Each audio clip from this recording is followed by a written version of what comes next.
તો મિત્રો હું તમારો સુરેશ બ્લોગર અને આજે આવી ગયો છું પાવાગઢમાં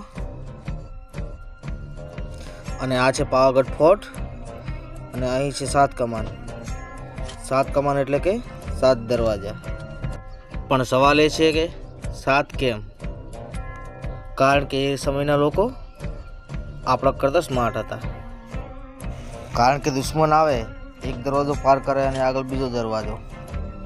કારણ કે દુશ્મન પણ વિચાર કરે કે હું કિલ્લો જીતી રહ્યો છું કે પોલીસની ભરતી કરી રહ્યો છું।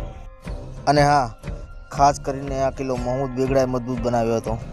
એટલે 7 કમાને ખાલી 7 દરવાજા નહોતા, એ હતી 7 લેવલની સિક્યુરિટી સિસ્ટમ। અને અહીં ઉપર છે આપણી શક્તિનું પ્રતીક મા મહાકાળીનું મંદિર। તો મિત્રો આપણે પણ આપણા જીવનમાં 7 કમાન રાખવી જોઈએ, એક દરવાજો બંધ થાય અને બીજો ખોલી નાખો। જો મિત્રો તમને આ વિડીયો ગમ્યો હોય તો લાઈક કરતા જાજો અને કોમેન્ટમાં લખો જય મહાકાળી।